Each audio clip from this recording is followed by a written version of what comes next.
Hi everyone, welcome to another video from betfairtradingcommunity.com. Today I'm going to talk about the positives and negatives of the under 2.5 goals market. So I'm going to go through one of my strategies that I've got for under 2.5 goals, have a look at the testing on that, and also have a look at the market and kind of see what is the key with under 2.5 goals, what is good about it and what is not so good about it when you're using it as a trading strategy. So I'm going to start by going to my testing master sheet. Obviously, if you're on betfairtradingcommunity.com, you can access this sheet and basically just have a look at all the results.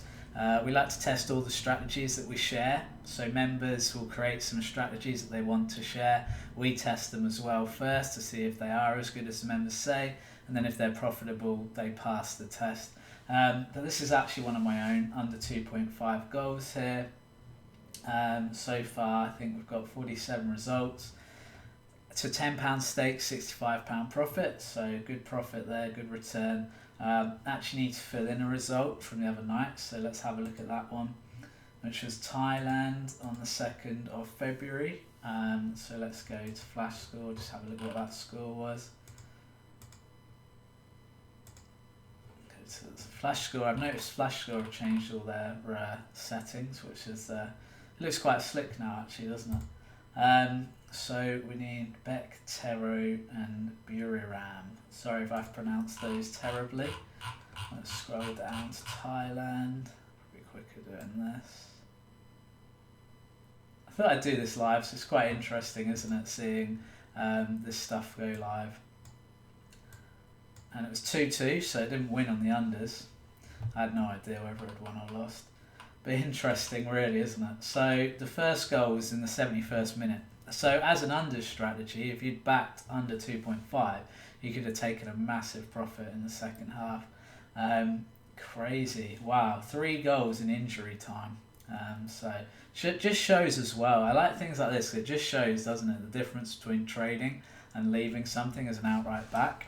So I test these to see if they're profitable as outright bets. But it's really interesting here that there was 3 goals in injury time, and the odds probably would have been around 1.01 of it being under 2.5 goals when it got to the 90th minute. It's very rare that you get 3 goals in injury time. So 71, 90, 90 is what I need from my score here. Full time is 2-2. First goal was 70, first minute, 90, minus 10. No early goal and no first half goal. Okay, so the ROI of this strategy is 11.83% at the moment. It's still early days. I've only tested 48 games, and like I say, this is just going for under 2.5 and not trading out. But interestingly, with a lot of these, you'll notice that you could take a good profit late on in matches, even on the ones that lose. And what I've noticed as well is that you get quite a lot of situations where you might get an early goal. So like take this game in Romania here. There's a goal in the 2nd minute. The second goal didn't come till the 75th minute. So again, you could have taken a really nice profit, despite the fact that early in the match you would have been looking at a heavy loss because of the fact that there was such an early goal. So yeah, a lot of late goals with these as well, as you can see, like 84 minutes, 81, 89, 90. So actually, a lot of the time, if you are getting out before those times, you're taking a good profit and you're avoiding a lot of the losers on this strategy. So quite an interesting one there, and maybe a little bit of an insight into some of the positives and negatives just in that itself. The fact that actually, on the under 2.5 goals market, you do have the chance to recover. If there is an early goal, often you won't get 2 early goals in a row. If you've got a half decent strategy anyway, you shouldn't be getting 2 early goals very often. So when there is an early goal, often you can leave your trade in and reassess later in the game, maybe towards the end of the first half or at half time. So from a trading perspective, I really like the under 2.5 goals market because it does give you protection. If there is a goal that goes against you, it's not necessarily the end of the world, and also it doesn't necessarily mean a losing trade. Now, there's not a lot of strategies where that is the case. So I think having that 3-goal cushion where you go, well, I need 3 goals to be scored. So even if there is a goal in the first couple of minutes, it doesn't necessarily mean I'm going to lose my trade. So I think that's a really strong kind of positive for me on a strategy like this.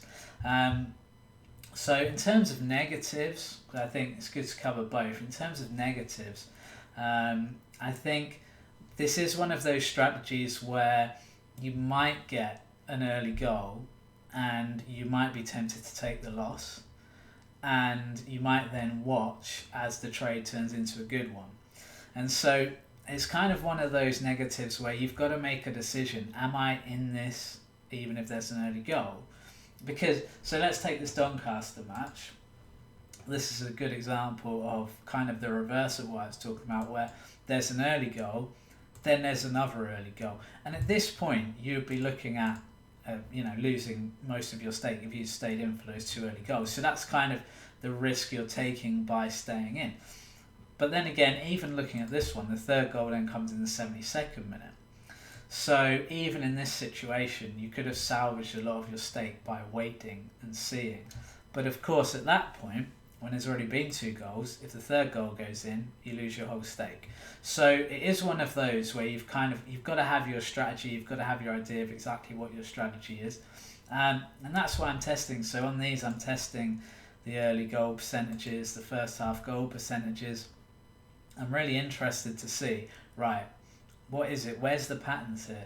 And what I've found is that actually these games have quite a lot of early goals. We're getting a goal in the first 15 minutes nearly 30% of the time, which is quite high. And yet, by full time, a lot of the games aren't having a crazy amount of goals, or they're not having, over 2.5 goals before the 85th minute a lot of the time. So it's quite interesting, isn't it, how that can happen. 2 games today actually as well. So what I'm going to do, I'm going to have a quick look at these games and just kind of show you the market as well, and talk again about anything else that pops up. So let's look for Konyaspor. Konyaspor. Surely I've pronounced that one right. Like, I feel like, sometimes trying to pronounce these names, I've got to be careful. One of my tutors for driving at the moment is a Turkish, so, in case he's watching this, I don't want to offend him. Okay, so I don't really like under 2.5 goals when it's below 1.7. And this has come in a bit since I pulled the data earlier. So I'm actually going to leave this one off. Let's delete that. It's important as well to stick to your parameters. Like with any market, if you've got certain odds you prefer, Herediano, that's the next one, you should really stick with those odds, because the problem is, if you start, some people, when they get a strategy and they get a really good strike rate, they just kind of think, I want to take any odds. But the problem with that is, you're just, if those lose, you're in a really bad situation where you've taken odds that aren't really value just because of the fact that your strategy says this is a good selection. So it's really important to get the odds that you want, the odds that matter to you, and the odds that you need. So this one, let's just take 1.88 here. Actually quite a lot of money for already in that market for a Costa Rican game. But yeah, that's the odds, and then I'll test that and see what the result is. Again, with this, I like testing it because it's quite easy to test. One of the big pluses of the under 2.5 goals market, as we look at it here, is that the odds often are close to evens. So you're not going to get a situation, or you shouldn't anyway, it's very, very rare, where under 2.5 goals is going to be odds of 1.2, for instance, or 1.25. So when you compare it to the over-under 1.5 goals market, it's very different in that way, where over 1.5 goals will be a massive favourite all the time. It doesn't matter what match it is. Over 1.5 goals is most likely to be 1.5 or below, and often going to be around 1.25. So here you're getting a situation where if you can get a decent strike rate, if you can get a strike rate around 60%, you're probably going to make a lot of money on under 2.5 goals markets. Because like I say, most of the time the odds are in that, between that range of 1.7 and whatever 2.5. So it's good in that respect. And I think it's important sometimes when you're trading to try and find strategies where you don't need an insanely high strike rate, because it's very, very difficult when you need to hit 90% winners all the time to make money. That's difficult. I remember reading a few years ago about a guy who was supposedly the best gambler in the world, and he made millions and millions from gambling. And basically, he said that his win percentage was 57%. And you think, well, 57% doesn't sound like a really high win percentage, does it? But the thing is, because he's not going in at odds of 1.2, and often he'd be backing things at 2, 3, 4 to 1 or whatever. Actually, 57% was a really high strike rate for the odds he was using, and he'd make a lot of money. And again, this is a market where, like I say, if you can get, you don't even have to have a crazy strike rate. If you can get a strike rate around 60-65%, and because you're going to be taking odds that are round evens or odds on a lot of the time, there's a good chance you can do that. Then this is a sort of strategy that will suit you. Again, if you're someone who wants to back at really high odds, this won't be a strategy for you, because the odds are never going to be that high on under 2.5 goals at the start of a match. Again, they're not going to be super low either. So if you're someone who wants to back things at short odds and have that insanely high strike rate to win, then it's not going to suit you. And you have to remember that strategies where the odds are close to evens, you are going to go on runs where you might lose 4 or 5 in a row. So let's have a look at the testing sheet here. So if we go back to the 30th of January, which was about a week ago, just slightly under, maybe about 5 days ago. So we've had 6 losses out of 7. Now, if you'd started trading this strategy at that situation, you'd have lost 6 out of 7 trades. You would not be feeling particularly good, right? And yet, we know that this strategy is in profit at the moment. So it just shows that actually you will get swings, ups and downs. And would that affect you? A lot of people don't like to have 6 out of 7 of their trades losing. And if you back over 1.5 goals, for example, it's extremely unlikely that you're going to get 6 out of 7 lose. It's because over 1.5 goals happens so often, as we know. So that's one of the things to consider. Is that something you can handle? Is that something you don't mind? You could go on a run of 9 or 10 losers in a row and actually still have a profitable strategy, but is that a situation you're going to be able to handle? I know a lot of people can't handle situations like that. So that's another thing to think about. But on the positive side of that, it should be rare to go on losing rows of 10, 15 selections. It should be incredibly rare. So again, if you're someone who doesn't mind having a few losses in a row and can handle that as long as the strategy is profitable in the long term, then it could be a strategy for you. I really like under 2.5 goals. I'll say that straight off the bat. It's one of my favourite markets to trade. I like unders markets because a lot of people go for overs. So if you notice, most traders look for goals. Most traders want to trade goals and back goals.